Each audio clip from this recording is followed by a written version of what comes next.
Everyone, thanks for coming. Welcome to University of Chicago Creative Writing Program's Fiction and Form series, where this year we are proud to be hosting novelist, short story writer, and essayist Alexandra Kleeman. Tonight, Alexandra will read from her work, and afterward I'll moderate a Q&A, so please type in your questions. If you would, type in any questions that you have into the Q&A box. You can save the chat for, writing comments to one another or to us, but any questions that you'd like me to ask, put them in the Q&A. There's a little dedicated box for that. But first, she and you will all have to endure this brief introduction. So there's this Russian formalist term, astronomy, which literally means estrangement, but which generally gets translated in the context of its meaning in art and literature as defamiliarization. And basically it's thought about as the practice of depicting the normal, the mundane, the things that we see so habitually in daily life that we stop really seeing them, depicting these things in ways that makes us see them differently, in new and unexpected ways. It's a technique meant to awaken us from our habitually automated state and see the familiar world in new ways. It's meant to wake us up. And there's something about Alexandra Kleeman's work that feels permeated with astronomy. In Kleeman's fiction, we are reading about our world, a world we're familiar with, a world populated by cashiers and production assistants and celebrities on the rise and on the wane, with big box shopping centers and sun-drenched parking lots surrounded by small pockets of wilderness, people obsessed with celebrity or body image or with various substances we put in our bodies. It's our everyday, the everyday we see in our lives and on our screens and through our social media. But in Kleeman's work, there is another reality layered on top of it, a shimmering hyperreality that permeates the page to the extent that reading her prose is always an act of viewing the world in a new way, like from a different angle, or where everything is just this much askew. There's a slightly different set of rules at play. And when I'm in that world, I feel my long dormant antenna coming up again, like I'm some insect exploring a new territory. And I feel my curiosity reawakening to things that before seemed mundane. And that to me is at the core of what great art can do. It lets us re-see the world in ways that make it feel new again, and lets us feel new in the process. Alexandra Kleeman is assistant professor in the creative writing program at the New School and has published 3 books of fiction. Her debut novel, You Too Can Have a Body Like Mine, the story collection Intimations, and her latest, Something New Under the Sun. Something New has been described as an LA noir, and it has aspects of that, with its careless, rich Hollywood types and the glossy, sun-baked depthlessness of its landscapes. But it's also a dystopian climate change novel, a Lynchian peek beneath the underbelly of consumer culture, an oddball detective caper, and more. And it is also something that I haven't seen pointed out much, really, really funny. I can't tell you how happy I am to have Alexandra here with us tonight to share her work and talk with me and you all and answer any questions you may have about her book or her thoughts on writing in general. Now, allow me to pass the screen over to you, Alexandra. Thank you so much, Augustus, for that really generous introduction. Thank you to Sarsha for being so patient with me as we navigated the changing situation, and for all of you here at U Chicago for welcoming me. I'm coming to you from Staten Island, which is on the traditional grounds of the Lenape people, and I'm excited to talk to you about my new novel, Something New Under the Sun, and to read from it. I'm going to start at a point that's quite early within the book, so there isn't that much you need to know. I don't want to presume that most people have read it. But basically, it follows an East Coast novelist named Patrick Hamlin, who travels west to California to work on the set of a movie that's being made of a book that he wrote called Elsinore Lane. Once he gets there, he finds that his job isn't exactly what he hoped it would be. He doesn't have the pull or the control that he thought he might. And in fact, he is assigned the position of a lowly production assistant on this production. So he's grappling with that and this news that he's just recently encountered as he rides in the car with two other production assistants who were assigned to pick him up from the airport. Their names are unknown, but in this book, they're referred to as Horseshoe and the Arm because these are their characteristic features. In the back of the Arm's dinged up four-door sedan, Patrick searches on his phone for the email his agent sent him, the one with the contract attached. The subject line is, Ari, hello, and the only text is a phone number, his agent's, so that he can call if he has any questions. He opens the contract searching for something to prove him right, but what it says is little different from what the Arm relayed at the poolside bar, where he had drunk so much gin and tonic that the generic techno piped in lost its shape, turned to mush in his ears. As he reads, the terms of the agreement feel familiar to him, but far removed. Approval blind script consult, he reads, and standard etiquette budgetary maneuvers. He remembers some of the phrases from that first read, but they don't sound as hopeful this time around. He thinks back to that first day, opening the contract, reading that term, production assistant, and feeling such a shiver of pride that he had to put the document down and pace around the house to manage his excitement. He phoned his wife. Isn't that a job for a kid? She asked over the sound of trampoline springs squealing in the background. They're called PAs, he replied. I don't know, Patrick. You tried to break a book contract once because you didn't like the paper they were going to print it on. I think you like to be involved.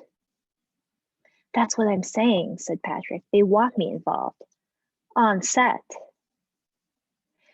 There was a long screech accompanied by a loud and violent thumping. What was that? It sounded terrible, he said. Nora just did a backflip on the trampoline. Everyone was clapping. If you think I should just stay here at home, say so. I don't mind. I'm sure I can give them my guidance on some things over the phone, he said, grouchily. But Allison hadn't put up much of a fight after all. After that brief call in the middle of Nora's gymnastics class, the question never really came up. I'm so sorry.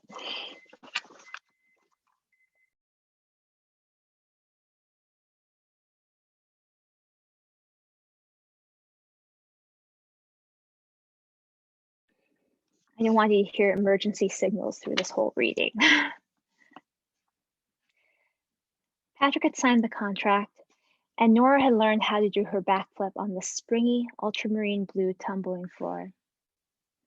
Almost a year had passed since that conversation, enough time for the studio to contract out the adaptation, put together a crew, and secure a soundstage. When he stopped to think, it seemed clear that whatever was eating Allison now, making her so inexplicably sad and distant, had been nibbling even then. That night, he heard a long pause on the line, followed unexpectedly by a burbling sound, like a small amount of water running over rocks. Patrick realized that Allison was crying. She's so happy, Patrick, she said through a scrim of tears. Why do I feel like she's the happiest she'll ever be? The city viewed from the highway had little to do with the place he had seen on the ground.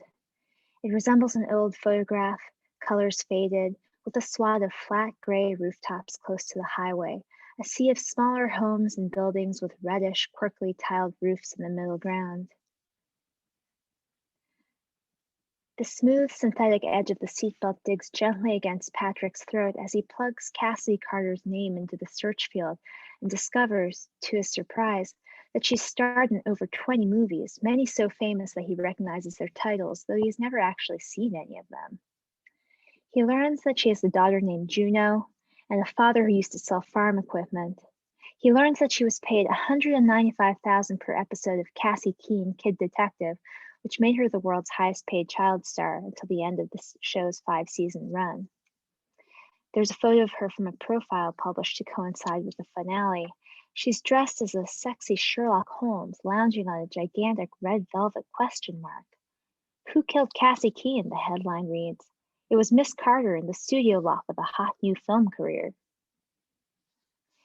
In the front seat of the sedan, the production kids make loose, sporadic conversation, like old friends. They do each other small kindnesses. The arm fixes the AC vent so the cool air blows with greater precision upon Horseshoe's glistening forehead. He in turn unwraps a stick of gum the exact color of a fresh tennis ball and pushes it into the arm's mouth as he drives, both hands on the wheel, maximally alert. When the flavor is left, Horseshoe feels around on the floor for an old receipt and holds it patiently before the still chewing mouth, waiting for the arm to deposit his cud before tossing the little packet out the passenger side window. All around them, the cars crawl forward fitfully, incoherently, first one lane and then another, never in unison. Wow, says the arm. I would give anything to be able to just zoom up and over all this traffic right now. Everyone would be gazing at you, says Horseshoe, in wonderment.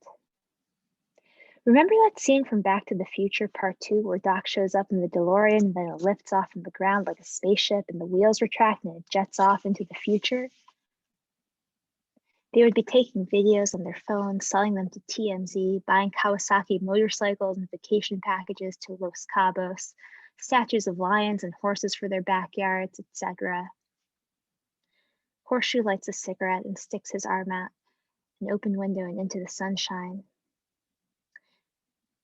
Do you know why we have traffic? The arm asks suddenly. There are too many cars, Horseshoe says in a sad tone. The arm shakes his head, gazing out the window at small plumes of smoke in the distance on the occluded face of the yellowing foothills. It's because nobody can see the whole picture. There's enough road for all the cars to move along smoothly at the same speed, but even if we understand this at a rational level, we can't do anything with the knowledge. Our default is to behave as self-interested individuals. Sometimes we work against that principle and defer to another driver, but even that's just a variant on individualistic behavior. When you slow down to let someone merge in, you contribute to the worsening of the whole. He nudges the gas pedal. The car lurches forward 3 feet, then rolls down to a near halt. Altruism is no escape. Only an exhaustive revolution could hope to alter the scale of daily existence, says Horseshoe, searching the glove compartment for more gum.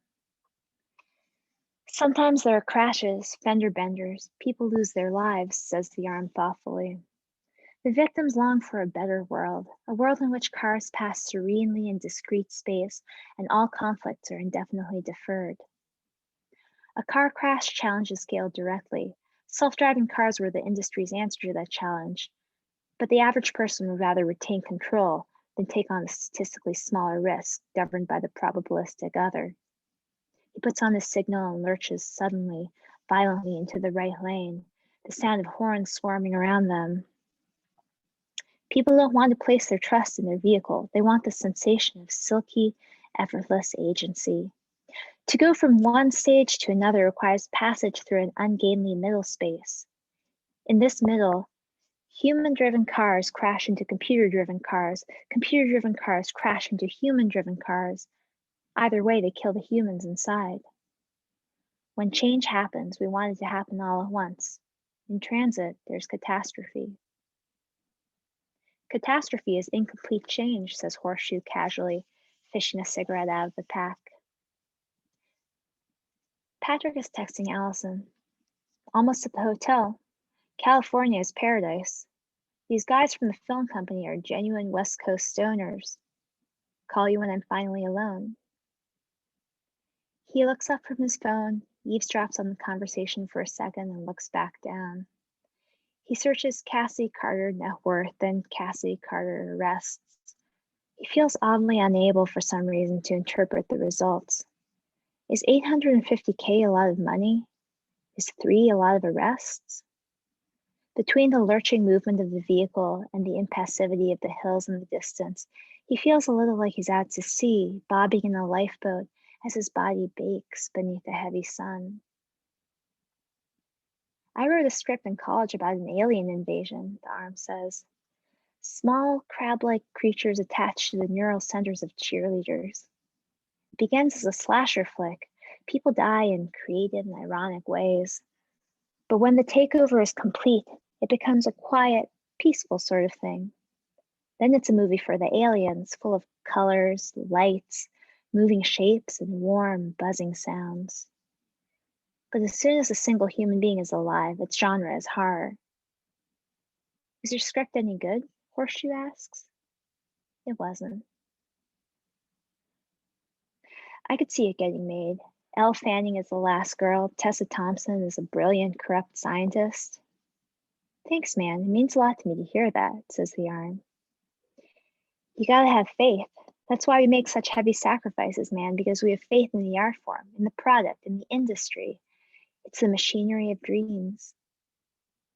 But do we have faith in the industry? Is it a blind faith based on nothing more concrete than the faith of other blind people who assure us that there is something there to see if we could only see it? Is it a false faith, the belief that we who make $15 an hour will someday employ others for $15 an hour? Patrick looks up sharply from his phone, too sharply. Reading in a moving vehicle turns his stomach. Wait, what do we make an hour? He asks, concerned. About $15, says Horseshoe. My parents buy vegetables for me when they come to town, says the arm. Patrick stifles a groan. What is this job? He asks. Is it skilled labor? Do you manage others? Do you make decisions? At this stage in our careers, says Horseshoe, I think the most accurate thing would be to say we are managed by others and make only the simplest decisions, the sort of decisions no one else cares about. But obviously, nobody can know, ourselves least of all, what the futures hold in store. Patrick grimaces and rests his head against the curve of the window. Pressed against the cool, firm glass, he stares out at the vestiges of Hollywood, far away now and muffled in haze. The sky is blue, but diluted by a grayish, brownish undertone that can be found everywhere and nowhere at once, like the half-hearted presence of his wife and daughter over text or phone. The production kids drone on in front, talking about the fundamental correlation of the internal combustion engine to the film projector. In the surrounding lanes of traffic, the other cars seem to move forward and backward randomly, pointlessly, going nowhere. He can't tell whether the van is moving or sitting still, but he knows that whatever is happening upends some organ deep in his torso. He is light and heavy, sunburny and chilled, dizzy and pulsing and empty like a balloon. High overhead, a hawk hangs in the air, frozen in place. He realizes suddenly that he needs to get out of the car. Pull over, it's an emergency, he says weakly. It's a catastrophe, says the arm cheerfully. Pull over on the shoulder or get off the highway? Horseshoe asks, sounding concerned. I don't know, mumbles Patrick, his eyes squeezed shut. The turn signal goes on and the sedan begins its slow meander to the rightmost lane. At the side of the road, pink hibiscus in bloom. Patrick lies horizontally in the back seat, his arms crossed, trying to fit the curves of his body into seat troughs designed to cradle upright asses. He stares straight up at the nubby beige ceiling, tries not to think about his mouth filling uncontrollably with moisture, trying not to notice the emergency feeling growing louder like an approaching siren. Has anyone ever drowned in their own saliva, choked on it? He wonders as the car rounds lazily through the off-ramp and pulls into the first available outlet, a large and desolate Mexican restaurant parking lot. They slow to a stop near the turn-in, and Horseshoe gets out. The scent of parched and sun-struck vegetation fills his nostrils, and he inhales deeply with a satisfied look on his face. Then he opens the back door for Patrick, who crawls out onto a patch of vividly, electrically green grass near the front entrance, and dry heaves behind the geraniums.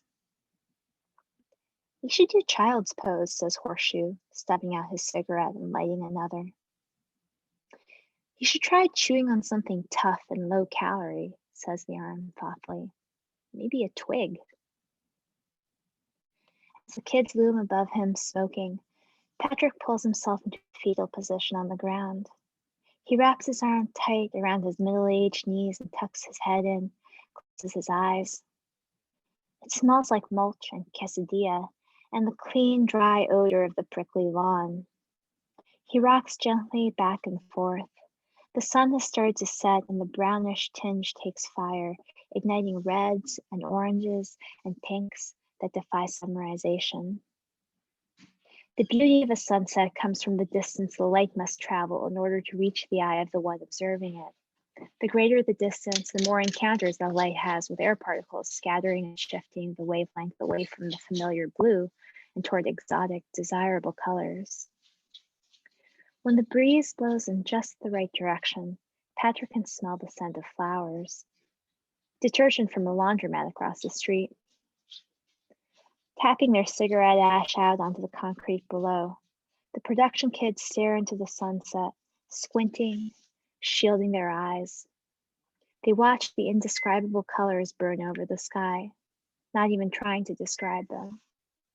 Thank you.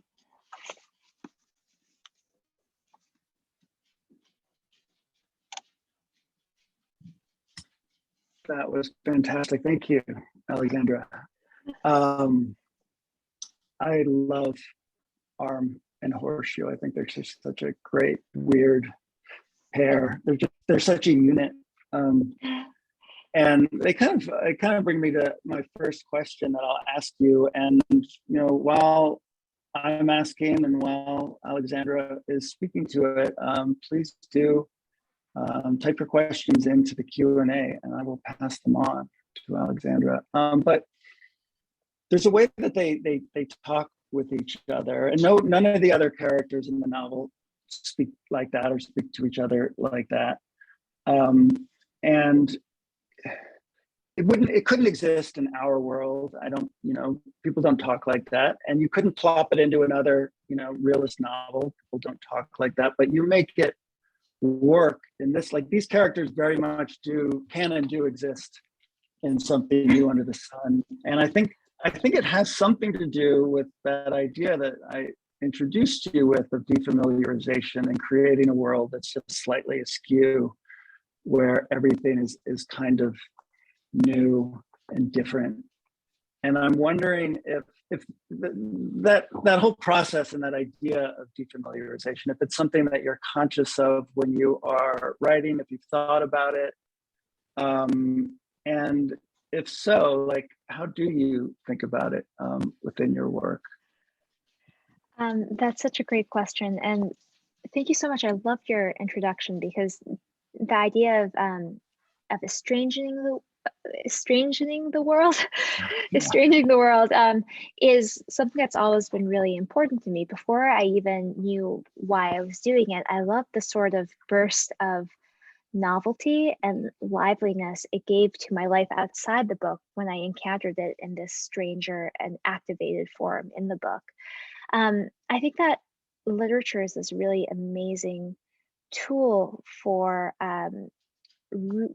rethinking and recategorizing what we think is familiar, what we think is strange, and what we think is possible.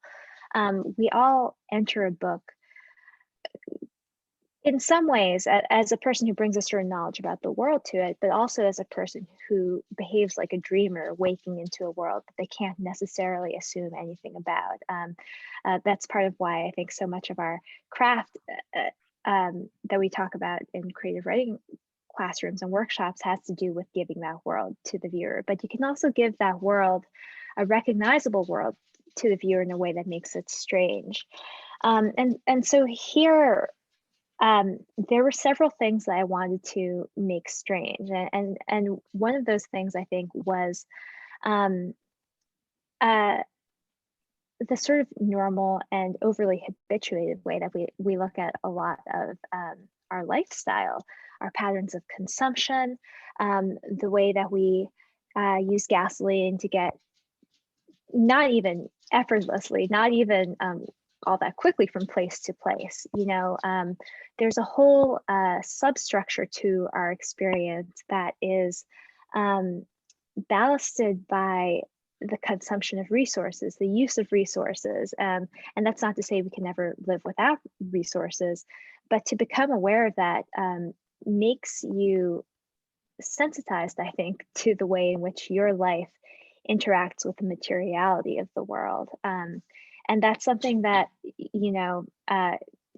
is a sort of daily process for me. I'm always trying to remind myself of it. And yet I'm still always surprised by these moments that remind you of the material basis of our lives, the material basis of our phones, of social media, of Bitcoin mining operations that seem clean and airy and digital, but really exist in a physical location somewhere overseas.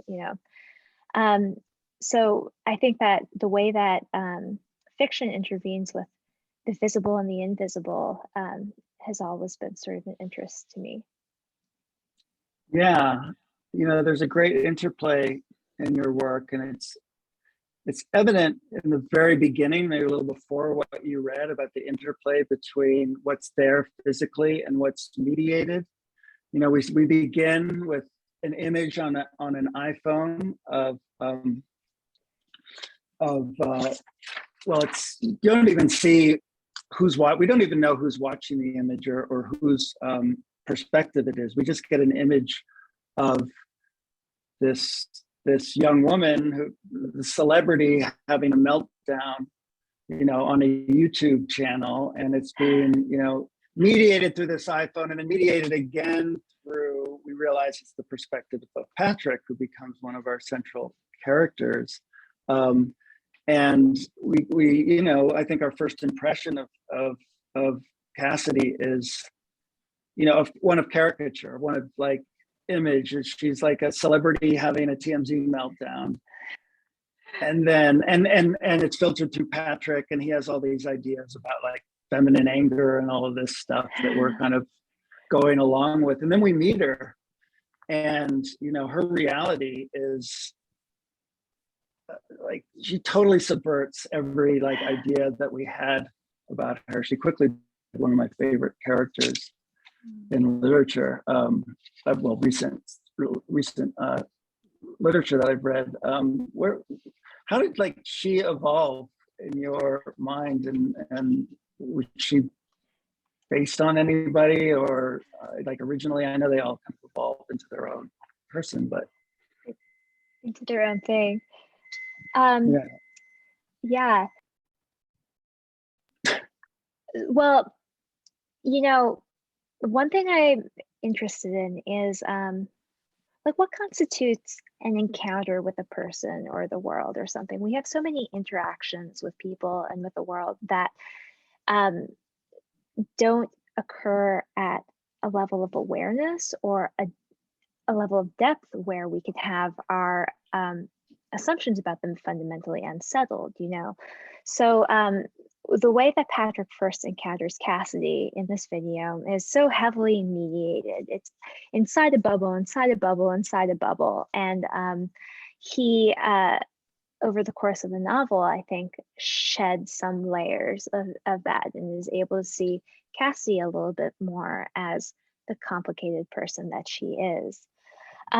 The process of making Cassidy arose from, some figures who were public figures when I was younger, who I'm sure everyone is familiar with. They're more than household names, but I was coming of age when Britney Spears was having her public meltdowns, which we now understand to be a much more complicated phenomenon than a meltdown or a mental breakdown.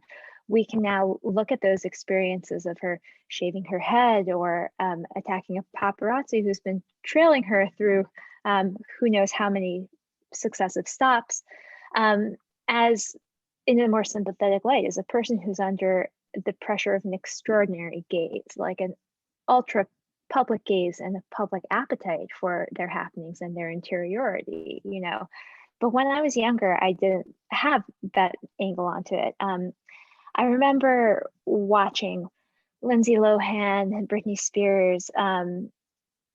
Lindsay Lohan happens to be exactly my age, and thinking like, well, this is a parallel track for me as a female. Like, if I veer off my track, I could be there. It could be that simple, you know? And it created maybe a bit of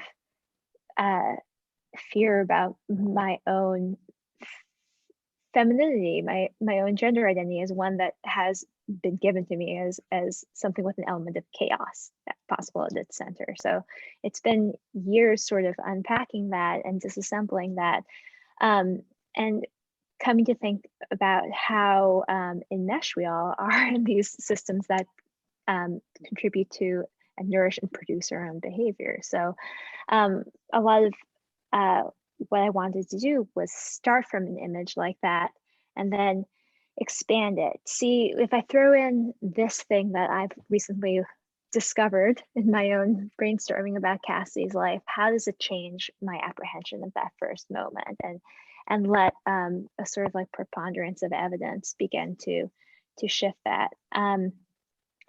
I think backstory is really interesting to me because I used to be someone who created characters who lived almost entirely in the moment. But I became really interested in the way that backstories can subvert what's come before them. Not that they fill in the blanks, but that they actually change what you're seeing in the moment. So as I've expanded into backstory, I've come to see it as, you know, a really interesting tool that I don't know the bounds of yet.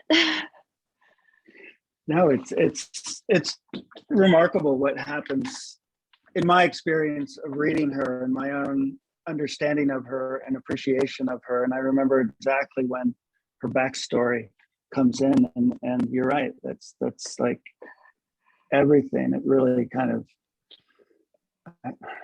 I hate to say, you know, I don't know. The word humanize is such a trite word. I'm not sure what how to put it exactly, but it just made me see her in a completely different light. I won't, and I think at the same time it does the same thing to Patrick, who you've paired her up with Patrick. It's such an interesting combination, this oddball pair.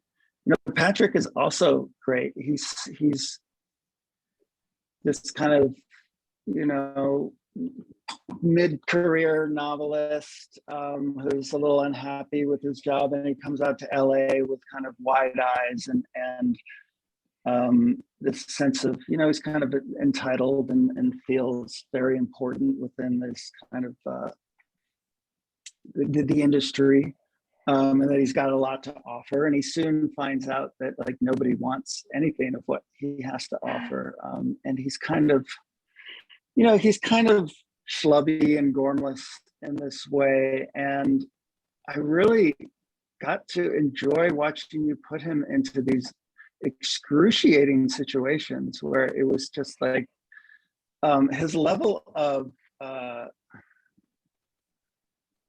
don't want to say it's not exactly debasement, but he's, you know, he's constantly being undermined, his idea of himself and what he has to offer. And I got, you know, I had a weird sense of loving watching him flounder and watching him kind of, you know, obviously you don't, like, something's happening with his mind as well that he's not aware of. And it's I guess my question here is like, where did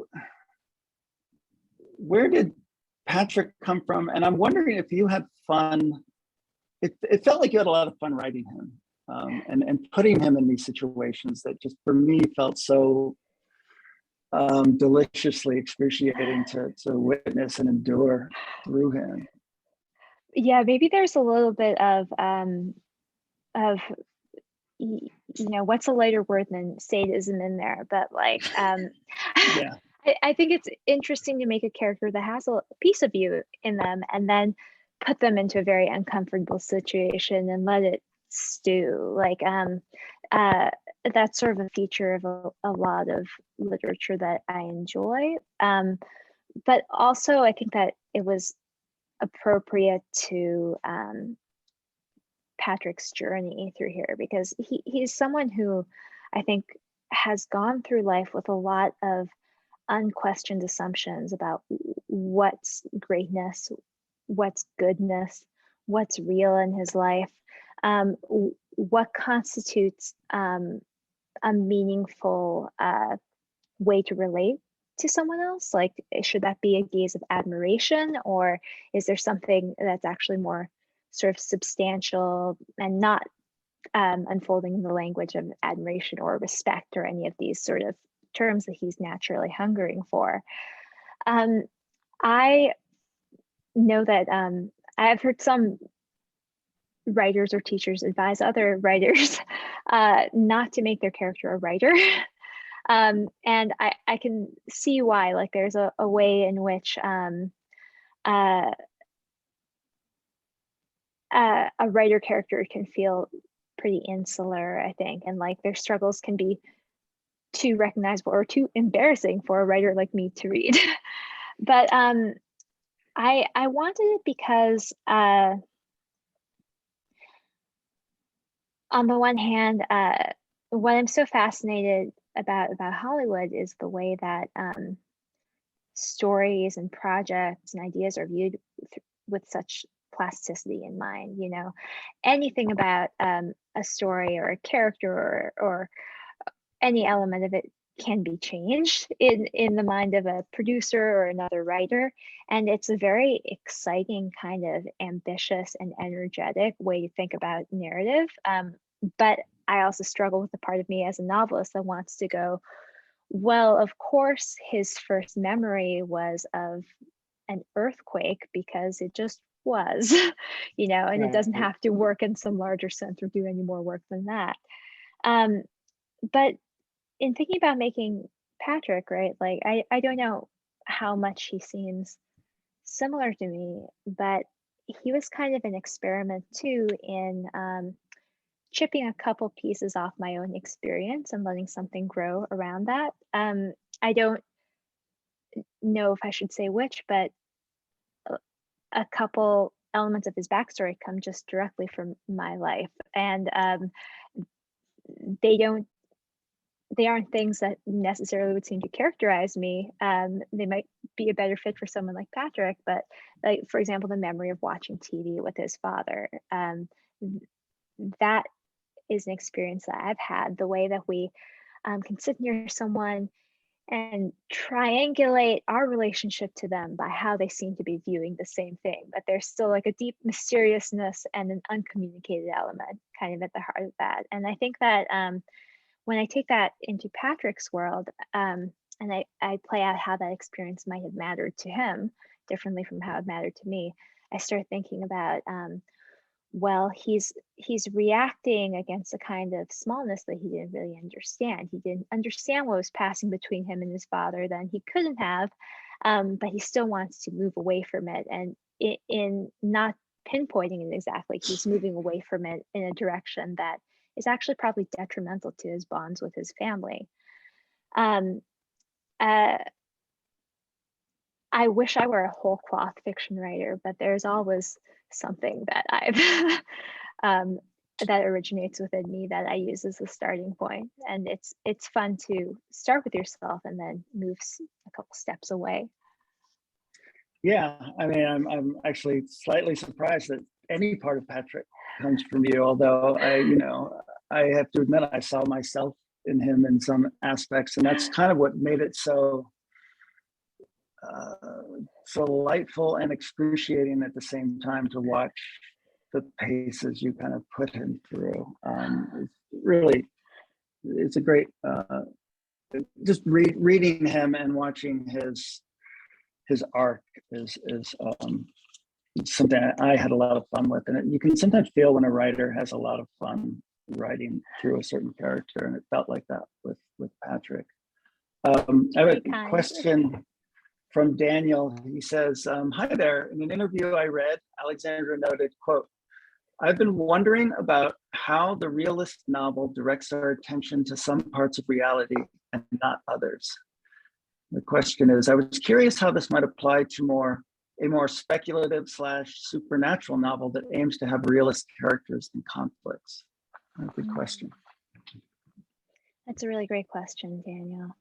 I think like one solid example of what I was referring to when I talk about how the realist novel directs our attention to some parts of reality and not others might be climate change, for example.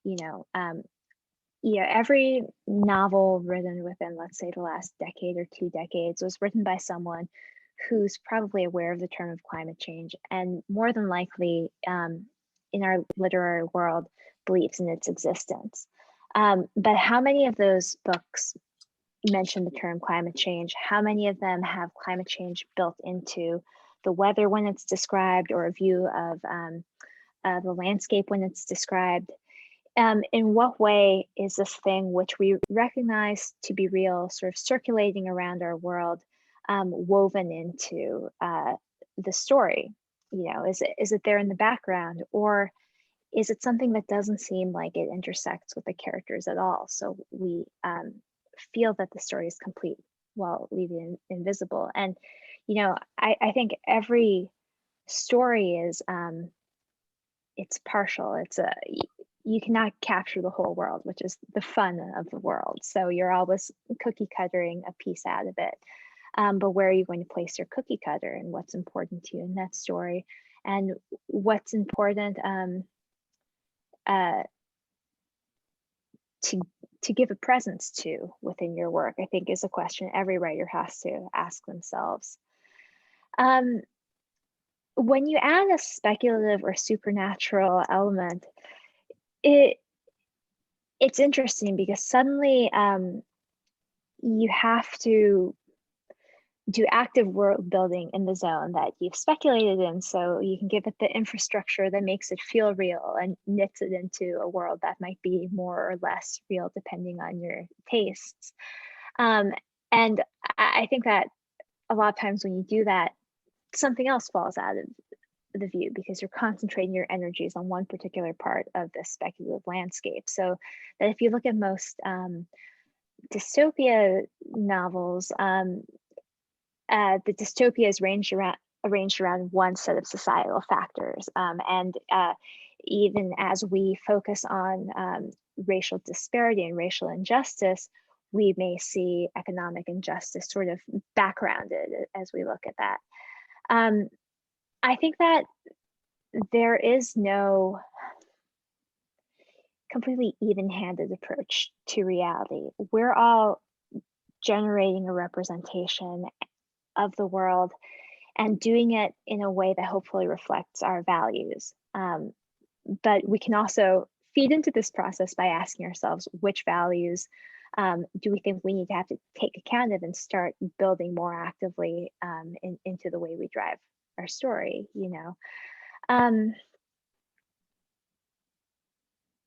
And I don't know if that gets right sort of at the center of Daniel's question. If you have a follow-up, Daniel, I'm curious.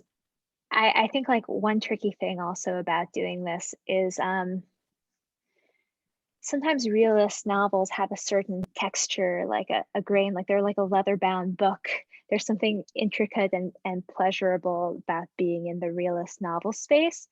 And then a lot of the conventions of a speculative or supernatural novel, have a different sort of texture, like maybe a silicon or something bouncier, but these are sort of like gravitational poles that we're pulled to in terms of our style. And I think that you can create a whole new material, a whole new sort of texture for your narration that does the sort of blend that you want. But sometimes you feel a little bit like you're a mad scientist in a laboratory concocting it from scratch and making a lot of mistakes, which are part of the process. As a writer, I really love the idea of conceiving a texture of whatever you're working on. I sometimes think in terms of color palettes, but I've never thought in terms of texture. I think that's really interesting. I love color palettes as an idea. And I think if I were better with colors, I would do that. I think we should open up the way we describe writing, especially in workshop, and have more taste words, more texture words? Is it silky? Is it crunchy? What does that Totally. even mean? Yeah. Yeah. Workshops would be transformed, wouldn't they? I think I just, just jumping off of your answer to Daniel a little bit, I think it's, one thing to tackle reality and the nature of reality and the materiality of reality. I mean, that's huge. But for somehow in some weird way seems more manageable to me than tackling climate change, which just seems so huge. And I'm wondering how you approached that, like, from the beginning. Yeah, it's such a good question. When I started to write my second novel, or before I really started to write it, but when I was done with the first, then people started asking you what you're working on for your next novel. My first idea was, to write a story about a couple in a relationship that is being sort of tested by rising sea levels in their city, and that would have a sort of metaphorical connection, and their relationship would be an emotional anchor. But again, something about talking about climate change as a whole just began to feel overwhelming to me, especially when you try to wrap your mind around climate change as a phenomenon, how many different and contradictory manifestations it has. How can you write convincingly about something that creates like negative 72-degree temperatures in Tajikistan and also raging wildfires in the West? It seems impossible to bring these together into a sort of narrative whole. But I think that my approach, like the way I found a way into the story, was not telling myself it was about climate change exactly, but that it was about one specific effect of climate change, like the lack of water, which we'd see. And by focusing on the lack of water, I could think, well, what might be one quick and easy capitalistic solution to that? Like, let's think about synthetic water. Let's think about what that would take in terms of manufacturing and how it would look and how it would be marketed. So, we're all experiencing climate change through our own local positioning. And so I don't think we have the obligation to write about it at this planetary level that we don't have conceptual access to, that we struggle to wrap our minds around. Yeah, I mean, and I think it's really interesting, the approach that you took, kind of breaking it down into a more manageable component that, represents the whole, and that the water you create, WAT-R, this kind of, this brand of synthetic water that is, it's kind of more real than real water in some sense. It's down to the molecular level. It mimics water, but then there's just something slightly, just slightly off about it, which I really think is kind of like the whole world you built. That it mimics our world, but then there's just this little something in the DNA that's different, the molecular structure, what have you, that's a little bit different, and creates this it's not a wholly alternate reality, but it's like, it's a reality that's an alternate reality that's just shifted a little bit. And so your approach really fit in with what seemed like your whole aesthetic in some way to me. As a science fiction reader, I am a fan of people like Jeff Vandermeer, Nydia Okorafor, Stanzal Lem, who I really feel like are creating worlds whole cloth to explore something sort of philosophical. But I feel like I'm more of a transposer. Like I just push things a little bit out of the place they're usually in. And I see how it plays out by doing that. Like it's a little less intimidating for me, because I think that the idea, we all do world building, including in stories that take place in just our world that we know. But the idea of building a whole new world and populating it has always seemed like a heavy lift to me. Yeah, I agree. I mean, I think that kind of world building. I teach a world building class, and but I don't write myself. I don't write wholly world built, worlds. It's daunting, the whole idea of it. Yeah. I have a quite. There's one part that I really want. I've been dying to ask you about in the book, and it's something. It's going to take a little bit of description for our audience, so I hope you'll bear with me. But there's this remarkable moment in the book, and Cassidy Carter is standing outside the sound stage after a shoot, and she's waiting to be picked up by Patrick. And he's late, she's fuming, she's scrolling through her phone, looking for someone to call, and she tries a few possibilities, but no one picks it up. And we realize how isolated and alone she is in that moment. And then she does something strange. She dials her own home phone number, quote, even though she knows no one is home to pick up. And the next paragraph after that starts like this.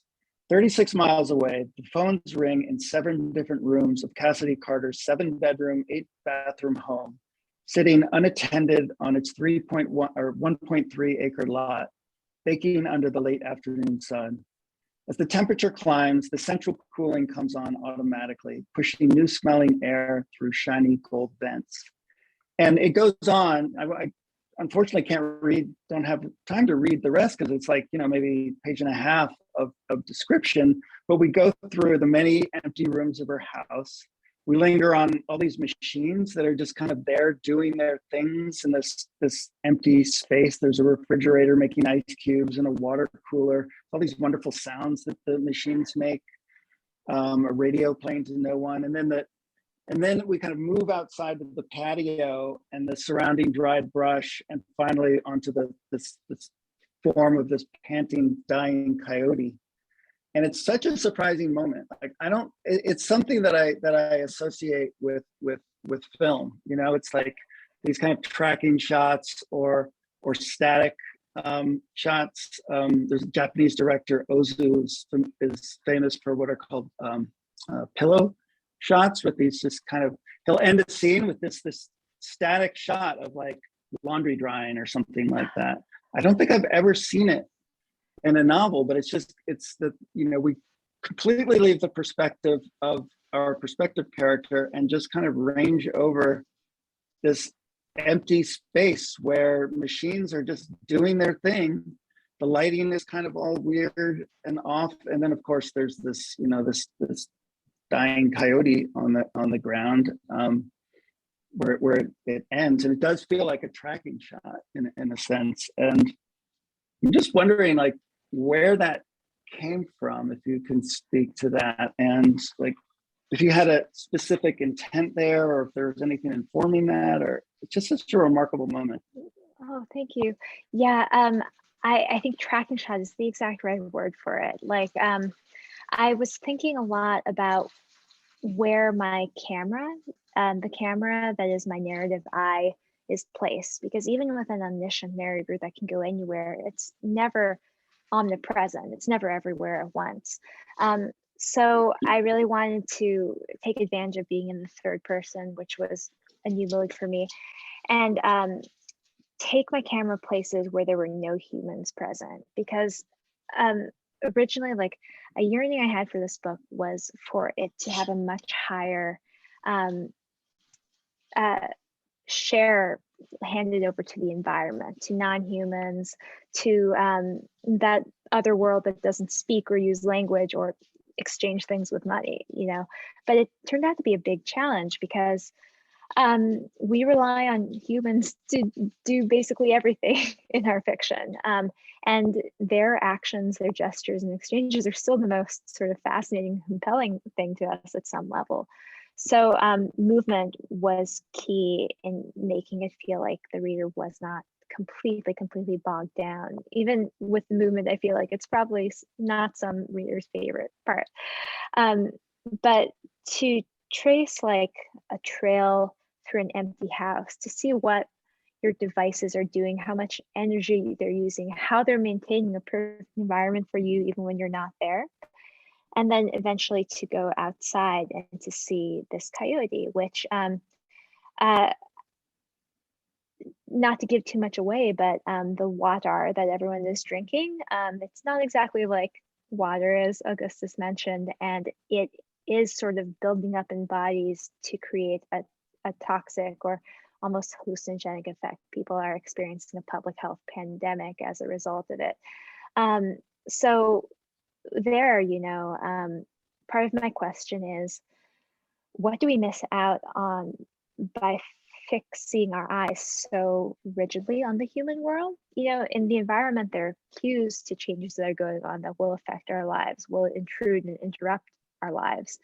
And there are sort of clues already there that someone might be able to pick on and act on faster and earlier if they were engaged with the world in that way. So in the book, I can show that, I think, without letting any of the characters realize that, which was an interesting sort of possibility for me.